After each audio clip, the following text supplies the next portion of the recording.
Good morning, everyone. This is your Wilson sir from Everin Academy, Paturi. In today's class, we are continuing our word problem. और हमारे पास दो word problem दो अलग अलग बच्चों के द्वारा पूछे गए हैं, तो हम लोग अगले कॉन्सेप्ट को पढ़ने के लिए उन्हीं दो वर्ड प्रॉब्लम को कंप्लीट कर लेते हैं। एक इंफॉर्मेशन क्या है, ये आपका मॉडल ड्यूटी है कि अभी भी अगर आपके किसी भी फ्रेंड के पास ये इंफॉर्मेशन नहीं पहुंच पाई है, ये जानकारी नहीं पहुंच पाई है कि क्लास स्टार्ट हो चुका है, तो आप कुछ नहीं कीजिए, अपने दोस्त को क्लास का लिंक भेज दीजिए या फिर उनको कॉल करके या व्हाट्सएप करके किसी भी तरह से उन्हें बता दीजिए कि क्लास स्टार्ट हो चुका है। समय बर्बाद नहीं करो और क्लास स्टार्ट अपना कंप्लीट कर दो, क्योंकि हमारा कहीं ना कहीं क्वालिटी इक्वेशन एंड हो चुका है। अब तो आपका डाउट क्लियर करवा रहे हैं, ठीक है। चलिए, तो हम लोग अपने क्लास को स्टार्ट करते हैं। पेपर और कॉपी लेके, पेन और कॉपी लेके तो आप जरूर बैठे होंगे। क्वेश्चन को लिखिए, क्योंकि अगर हम लोग क्वेश्चन लिखेंगे समझ सकते हैं बहुत समय लगेगा। अगर बोर्ड पे क्वेश्चन लिखा जाए तो लिखिएगा। और ये जो क्वेश्चन है, ये क्वेश्चन पूछा आदर्श राज, ठीक है। ये बहुत ही इंटरेस्टिंग क्वेश्चन है और ऐसा क्वेश्चन एग्जाम में पूछा जाता है। जो दो क्वेश्चन आया अलग अलग बच्चों के द्वारा, दोनों क्वेश्चन बोर्ड एग्जाम में पूछा जाने वाला क्वेश्चन है, बहुत इंपॉर्टेंट क्वेश्चन है, लिखिएगा। अच्छा, हम एक ही बार बोलेंगे, अगर आप छूट जाते हैं लिखने में, पीछे हो जाते हैं, तो आप बैक करके उसका सुन के लिख लीजिएगा, ठीक है। लिखिए, a teacher on attempting to arrange the students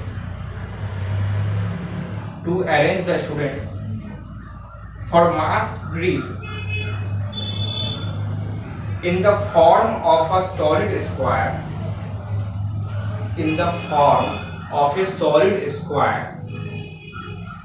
found that 24 students were left. Full stop. A teacher on attempting to arrange the students for mass drill in the form of a solid square found that 24 students were left. Full stop. When he increased the size of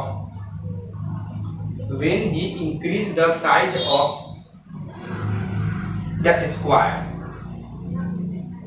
by one student, he found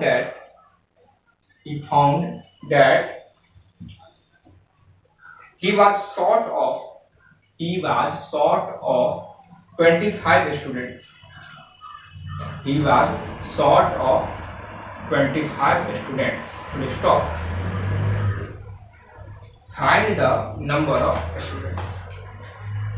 एक बार हम नवीन थोड़ा में बोल देते हैं। A teacher on attempting to arrange the students for mass drill in the form of a solid square found that 24 students were left.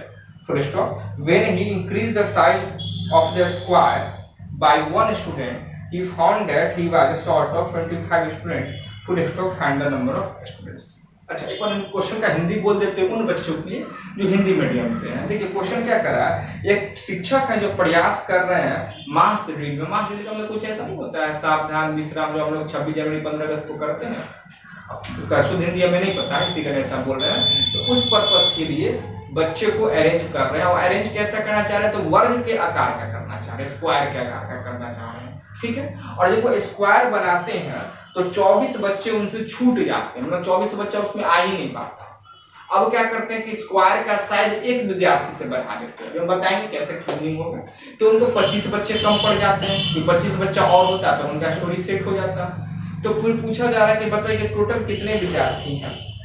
इस question को बनाने से पहले एक क्वेश्चन हम आपसे पूछते हैं कि वर्ग का, स्क्वायर का एरिया क्या होता है, साइड स्क्वायर होता है, कोई दिक्कत नहीं है।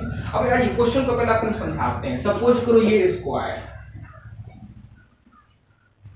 तो कहने का मतलब क्या है, समझना सिर्फ चीज। सपोज करो कि यहाँ एक स्टूडेंट, यहाँ एक स्टूडेंट, यहाँ एक स्टूडेंट, यहाँ एक स्टूडेंट, सपोज करो इक्वल डिस्टेंस पर, तो ये फर्स्ट रो कहलाएगा। इसमें 4 स्टूडेंट, तो ऐसा टोटल 4 गो रो है। क्वेश्चन यही है। देखो फिर से बोलते हैं, ये स्क्वायर है, एक स्टूडेंट यहाँ, एक स्टूडेंट यहाँ, एक स्टूडेंट यहाँ, एक स्टूडेंट यहाँ, फर्स्ट रो में 4 स्टूडेंट। तो उसी तरह अगर फर्स्ट रो में 4 स्टूडेंट है मीन्स वहां 4 रो बनेगा, तब तो एक स्क्वायर बनेगा।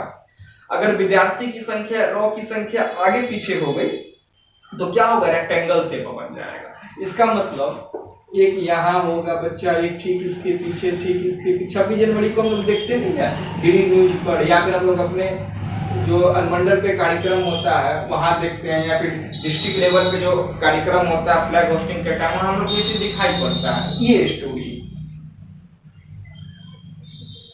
मतलब समझा या, प्रथम पंक्ति अगर 4 स्टूडेंट हैं तो वैसा वैसा 4 पंक्ति होगा। मतलब सॉलिड स्क्वायर बनाना है तो जितने नंबर ऑफ रो होंगे हर रो में उतने ही विद्यार्थी होंगे। ठीक है। अच्छा एक बात सोचो, अगर हम यहाँ पर एक स्टूडेंट और बढ़ा देंगे तो यहाँ में एक रो और बढ़ाना पड़ेगा और यहाँ पर 5 बच्चे बढ़ जाएंगे ना। क्लियर समझ में आ गई बात? फिर से बोलते हैं, देखिए ये मेरा स्क्वायर है, सॉलिड स्क्वायर। पहला रो में यदि 3 विद्यार्थी, इसका मतलब टोटल यहाँ पे 3 रो होना पड़ेगा। अच्छा एक बात बताओ, इस केस में विद्यार्थियों की संख्या 4 गुने 4 नहीं हुई? मतलब देखो गिन के 1 2 3 4 5 6 7 8 9 10 11 12 13 14 15 16। इस केस में विद्यार्थियों की संख्या 3 गुने 3 हुई होगी। कैसे? 1 2 3 4 5 6 7 8 9। इसका मतलब यह हुआ पंक्ति की संख्या, नंबर ऑफ रो गुने number of student in one row. Story clear? आइए क्वेश्चन पे चलते हैं। देखिए क्वेश्चन इतना इजी है, सिर्फ यही बात आपको समझना था। ठीक है, ध्यान से सुनिएगा। टीचर ने अटेम्प्ट किया सॉलिड स्क्वायर बनाने के लिए और उनके पास 24 बच्चे बच गए। मान लेते हैं कि टीचर ने सॉलिड स्क्वायर बनाने के लिए x रो लिया होगा, लैंग्वेज लिख देंगे, रुक जाइएगा। x रो लिया होगा और हर रो में x स्टूडेंट रहा होगा। ठीक है, इसका मतलब यह हुआ कि जो स्क्वायर बना होगा उसमें टोटल कितने स्टूडेंट रहे होंगे? जो स्क्वायर बना होगा उसमें टोटल कितने स्टूडेंट रहे होंगे? तो रो की संख्या गुने एक रो में स्टूडेंट की संख्या, मतलब x इंटू x स्टूडेंट रहे होंगे। क्लियर? इन क्वेश्चन में कह रहा है कि नहीं 24 बच्चे भी साइड में है, मतलब टोटल स्टूडेंट तो रियल में इतना है। ठीक है, अब क्या किए सर ने, क्या देखा रहे यार 24 बच्चे बच रहे, ऐसा करते हैं ना, रो की संख्या 1 बढ़ा देते हैं। तो ऑब्वियस है कि सॉलिड बनाना है तो हर रो में एक स्टूडेंट बढ़ाना होगा। तो अब सेकेंड केस में क्या हुआ, रो की संख्या x+1 हो गई और स्टूडेंट की संख्या हर रो में कितनी हो गई, x+1 हो गई हर रो में। इसका मतलब यह हुआ कि सेकेंड केस में ये जो स्क्वायर बनेगा, इस स्क्वायर में x+1 into x equal to अभी नहीं है, x+1 इतने स्टूडेंट होंगे। लेकिन पता क्या चल रहा, कह रहे 25 स्टूडेंट तो इसमें और चाहिए। इसका मतलब यह हुआ कि ये जो नंबर है यह एक्चुअल नंबर ऑफ स्टूडेंट से 25 ज्यादा आ गया। ये पूरा एक्चुअल नंबर ऑफ स्टूडेंट बन गया, ये एक्चुअल नंबर से 25 ज्यादा है। इसमें से हम 25 को माइनस कर देंगे 25 को, तो ये भी तो मेरा टोटल नंबर ऑफ स्टूडेंट है, ये भी तो मेरा टोटल नंबर ऑफ स्टूडेंट है, ये आपस में इक्वल हो जाएगा। या क्लियर? कोई दिक्कत नहीं है। इसका फंडा इतना ही होता है कि जितने नंबर ऑफ रो होंगे हर रो में उतने नंबर ऑफ स्टूडेंट होंगे, तब जो फॉर्मेशन होगा, ये कभी कभी आर्मी के नाम पर क्वेश्चन आता है। ठीक है, तो तब जो फॉर्मेशन होगा वह मेरा सॉलिड स्क्वायर का होगा। ठीक है, चलिए पहले 2 लाइन का लैंग्वेज लिखिए तो जल्दी से, ऐसा लैंग्वेज जिससे कंफ्यूजन क्रिएट नहीं हो। लिखिएगा लेट, अच्छा हम लिखिए दे, क्या लिखिए देते हैं,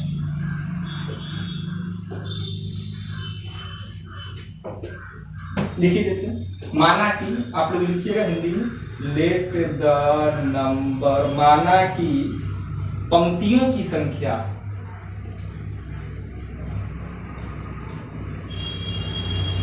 x है एवं प्रत्येक पंक्ति में विद्यार्थियों की संख्या x है।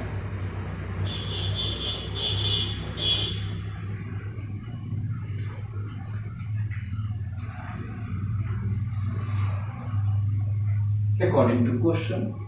अब आपको अपने आप सारी स्टोरी समझ में आ जाएगी।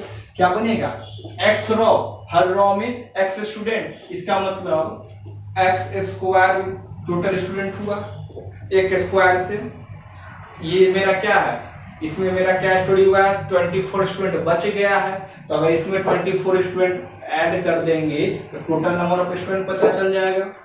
सेकेंड हाफ में क्या हुआ कि सर ने इस पंगे को दूर करने के लिए क्या किया, रॉ की संख्या एक बढ़ा दी, तब यहाँ x+1 हो गया। ऑब्वियस सा बात है, अभी भी तुमको बनाना सॉलिड स्क्वायर ही है, तो यहाँ पर भी x हर रॉ में एक स्टूडेंट बढ़ जाएगा, तो ये मेरा क्या बनेगा, x+1 बनेगा। तो अब जो नया स्क्वायर बनेगा उसके अंदर जो है स्टूडेंट की संख्या इतनी होगी, लेकिन सर के पास तो इतना स्टूडेंट है ही नहीं, 25 स्टूडेंट कम है। इसका मतलब ये टोटल से 25 ज्यादा हो गया, इसमें से 25 माइनस कर देंगे और ये दोनों टोटल नंबर ऑफ स्टूडेंट हो जाएगा। ठीक है, अब हम लोग इसको सॉल्व करेंगे और सॉल्व करके हमें लगता है कि आप इजीली निकाल लोगे, या बता ही देते हो, कुछ बता ही देते हो। अच्छा एक मिनट, जब क्वेश्चन बन ही गया है, आइए यहाँ से क्वेश्चन आपका पार्ट 1 में चला गया। तो सर क्या चीज का पार्ट 1, तो क्वाड्रेटिक इक्वेशन में जब लोग पार्ट 1 में डिस्कस किए तो वही कॉपी पर किए थे, जो फर्स्ट अटेम्प्ट था कुछ सोचने का कैसे किया जा सकता है इस लॉकडाउन में। वहां पर आपको एक बात बोले होंगे, बहुत लोग उसको देखे नहीं हो, ये हम कंफर्म, जहां से जिनको पता चल रहा होगा वो वहीं से पार्ट स्टार्ट किए होंगे देखने के लिए। अगर आप ऐसी बात कर रहे हैं तो बहुत बड़ी गलती कर रहे हैं। try to catch the mandatory to watch all the lesson from part 1, क्योंकि वहां में जस्ट लाइक क्लासरूम की तरह पढ़ाएं, ऐसा नहीं कि कोई भी टॉपिक लिए हैं बस 2 बात बोल दिए और उसको क्या करता है खाना पूर्ति कर दिए। हर बात को जैसे क्लासरूम में पढ़ाया जाता है वैसे पढ़ाएं, इसी कारण पार्ट 1 से देखिए। ठीक है, तो देखिए पार्ट 1 में हम आपको बोले थे कि क्वाड्रेटिक इक्वेशन का जनरल फॉर्म होता है ax² + bx + c = 0 where a is not equal to 0।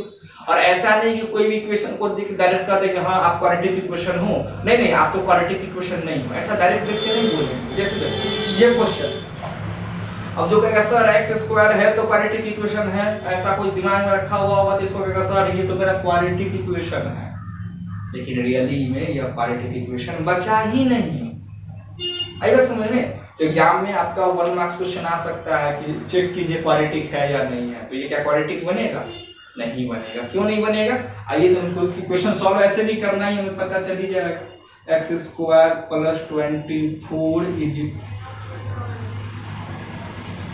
is equal to x² + 2x + 1 - 25, ये कैंसिल हो गया, क्या बचा 24 - 25 इधर आके +25, इधर +1 इधर आके -1 is equal to 2x 5 4 9 49 -1 is equal to 2x।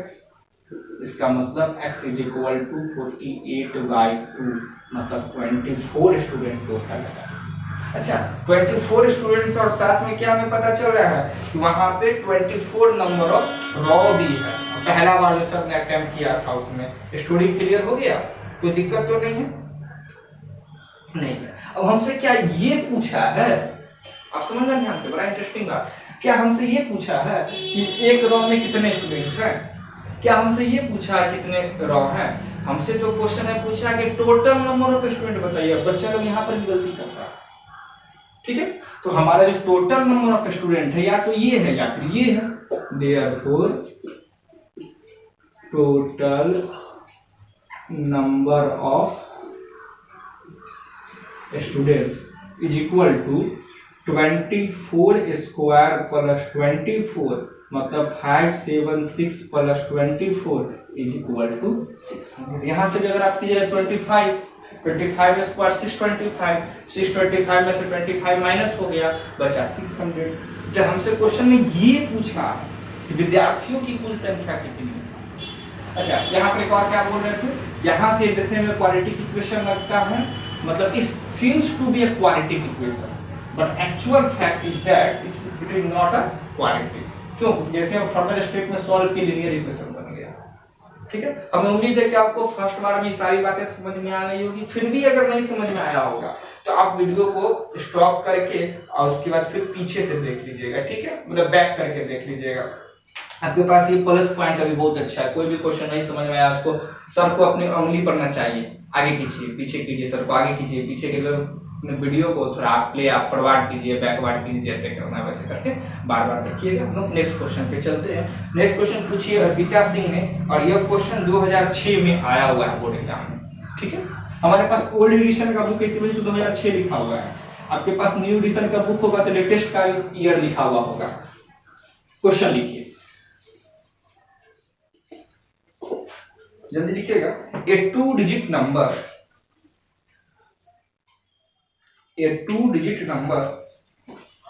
is such that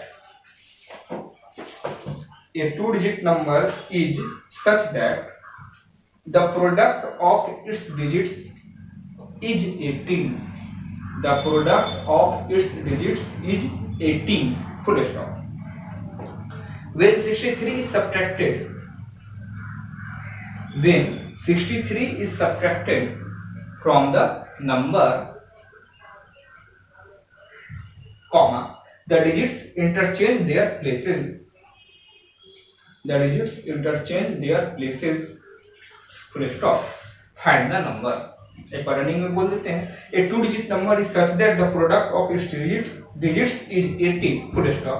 When 63 is subtracted from the number, the digits interchange their places.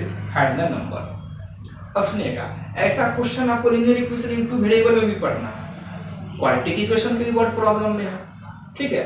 तो सीबीएसई मेनली क्या करता है कि जो क्वेश्चन पूछता है ऐसा कोई क्वेश्चन पसंद करता है जो क्वेश्चन एक ही रहे और 2-3 चैप्टर को टच कर दे, जिससे क्या होगा कि कहा जाएगा इस चैप्टर से भी पूछ ली, इस चैप्टर से भी पूछ ली, इस चैप्टर से भी पूछ ली।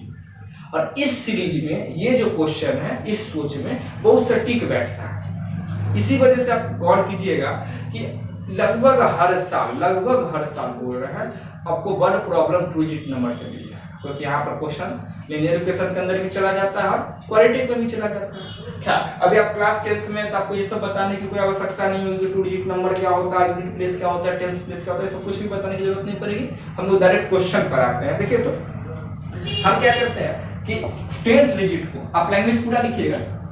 टेंस डिजिट को हम लोगों ने x माना, यूनिट डिजिट को हम लोगों ने y माना। आप लैंग्वेज पूरा लिख लीजिए। टेंस डिजिट को हमने क्या माना, x माना, और यूनिट डिजिट को हमने क्या माना, y माना। जो नंबर बनेगा ओरिजिनल नंबर वह बनेगा मेरा 10x + 1। अब स्टोरी कुछ भी हो, अगर डिजिट अपना प्लेस चेंज करेगा तो रिवर्स नंबर बनेगा, मतलब y हो जाएगा मेरा टेंस प्लेस और x हो जाएगा मेरा यूनिट प्लेस। तो रिवर्स नंबर जो बनेगा वह मेरा बनेगा 10y + x, ठीक है। अब एक बात बताइए, तो क्वेश्चन में क्या कह रहा है कि product of its digit is 80। तो डिजिट तो ये x है और वो, अच्छा एक बार हिंदी में भी बोल देंगे, पहले क्वेश्चन का सॉल्यूशन कर देते हैं। ये x है और ये y, ठीक है। ये मेरा डिजिट बना, तो डिजिट का प्रोडक्ट कितना है 80, ये इंफॉर्मेशन एक दिया हुआ है। और आगे की बातें क्या कर रही है कि जब नंबर से 63 माइनस किया गया, 63 सब्ट्रैक्ट किया गया, तो नंबर तो ये है ना 10x + y, इसमें से कितना माइनस किए 63। हमारा डिजिट का प्लेस ही चेंज हो गया, प्लेस चेंज करके ये क्या बना 10y + x। मतलब एक इक्वेशन यहाँ पर हमारे पास है, एक इक्वेशन यहाँ पर हमारे पास है। जो लिनियर इक्वेशन 2 वेरिएबल पढ़े हुए हो तो समझ जाएंगे सर 2 इक्वेशन 2 वेरिएबल पता करना है, पता चल जाएगा। जो नहीं पढ़े हो तो बिल्कुल मत सोचिए, बिना लिनियर इक्वेशन पढ़े इस क्वेश्चन को हम लोग कर लेंगे। देखिए तो ये 10x है, इधर से +x आया, यहाँ -x हुआ, ये +y है, इधर से -10y आ जाएगा, +10y आके इधर -10y हो जाएगा, इधर से -63 उधर जाके +63 हो जाएगा।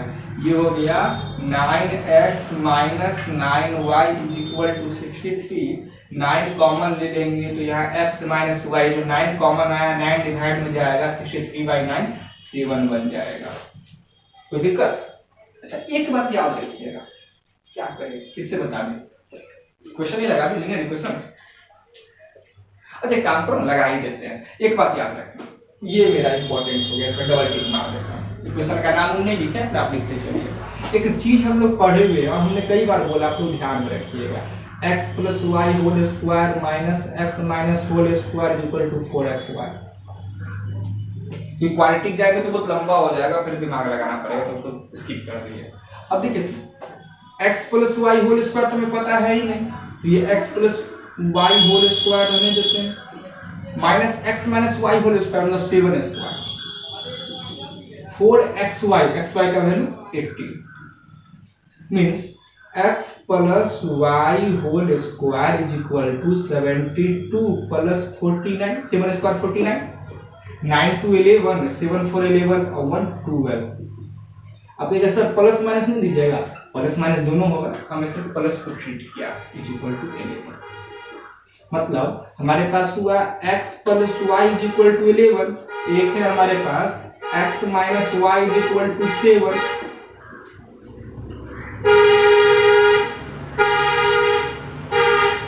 क्लियर समझ में आया? फिर से देख लीजिए, हमने क्या किया, हमें x y पता था, हमारे पास x माइनस y की वैल्यू पता था, हम लोगों ने एक फॉर्मूला यूज कर लिया और उस फॉर्मूला की मदद से हम लोगों ने क्या निकाल दिया, उस फॉर्मूला की मदद से हम लोगों ने निकाल दिया x का वैल्यू। ठीक, पहले x + y निकाल लिया और x + y निकालने के बाद हमने क्या निकाल दिया, x का वैल्यू निकाल दिया। यहाँ तक की स्टोरी समझ में आ गई?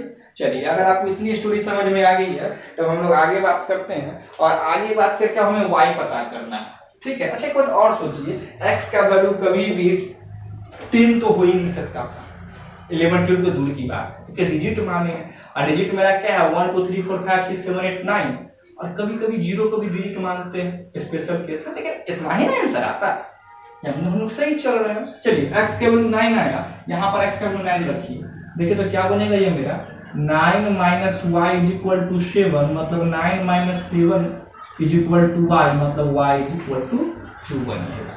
चलिए समझ में आ गया? कहाँ रख दिए? इस पे रख दिए। क्या रख दिए? तो x के वैल्यू जो 9 आया था उस 9 को रख दिए x की जगह, तो हमारे पास y का वैल्यू कितना आ गया, y का वैल्यू आ गया हमारे पास 2। अब हमसे नंबर पूछा गया, देखिए नंबर तो हमारे पास ये है ना, ये है नंबर हमारे पास, देखिए तो नंबर मेरा क्या हो जाएगा 10 × x + y, मतलब 90 + 2 इज इक्वल टू 98। हमसे सिर्फ नंबर पूछा, ओरिजिनल नंबर पूछा, रिवर्स नंबर तो पूछा नहीं। अब देखिए कितनी बड़ी गलती कर दो, 90 + 2 तो 92 होगा ना। समझ में आ गया? कोई दिक्कत नहीं है। अब सुनिएगा, हिंदी में क्वेश्चन बोल देते हैं। पहले देखिए हिंदी में क्वेश्चन क्या कहा जा रहा है, 2 अंकों की संख्या के अंकों का गुणनफल 18 है। जब संख्या से 63 घटाया जाता है तो संख्या के अंक इसको क्या कहने सुनिए, संख्या के अंक जो है वह रिवर्स हो जाते हैं, मतलब संख्या के अंक बदल इंटरचेंज हो जाते हैं, तो संख्या क्या है, अब उतना हिंदी याद कर दीजिएगा। ठीक है, समझ में आ गया? यहाँ तक कोई स्टोरी क्लियर है? कोई दिक्कत नहीं है? चलिए, तो आज की वीडियो को हम लोग यहीं रोकते हैं। और अभी भी आप लोग बोल रहे थे कि बहुत सारे बच्चे के बारे में हमको इन्फॉर्मेशन आया कि सर अभी हम पार्ट 2 देख रहे हैं, सर अभी हम पार्ट 3 देख रहे हैं। सबसे पहले तो आप गलती यह की है कि आप वीडियो को रोक दिए, कि आराम से देखेंगे ना यूट्यूब पे तो सब दिन रहेगा, सर आज पढ़ा रहे निकल जाएंगे। आप बाद में अगर टॉपिक को देख रहे हैं तो ऑब्वियसली डाउट तो क्रिएट होगा, आप हमारे पास भेजिएगा, उसमें हम कुछ और पढ़ा रहे होंगे, आप कोई और डाउट पूछेगा तो बताना मुश्किल हो जाएगा। आई बात समझ में? इसी वजह से अगर अभी आप वर्ड प्रॉब्लम बना रहे हैं और आपको अभी जैसे वर्ड प्रॉब्लम क्रिएट हो रहा है, आप हमारे पास भेजिए, हमने आपको बता दिया, आपके माध्यम से सबका फायदा हो जाएगा। इसी वजह से अप टू डेट कीजिए अपने आप को, जितने भी वीडियो को आपने बैकलॉग में रखा हुआ है, जितने भी पार्ट को सबको कंप्लीट कीजिए, एक दिन एक्स्ट्रा पढ़िए, ज़्यादा एफर्ट लगाइए। और अभी भी आके अगर वैसे कोई भी दोस्त जिन्होंने पढ़ाई स्टार्ट नहीं की है लॉकडाउन की खुशी, उनके लिए तो खुशी की बात, जो पढ़ाई नहीं की है उनको थोड़ा सा इत्तिला कर दीजिए कि क्लास स्टार्ट हो गया है, क्लास स्टार्ट ज्वाइन कर दो। आप अपनी ड्यूटी कर दीजिए, बाकी उनका काम उनको जो करना हो करेंगे। मिलते हैं हम लोग अपने नेक्स्ट वीडियो में, तब तक के लिए बाय बाय, टेक केयर।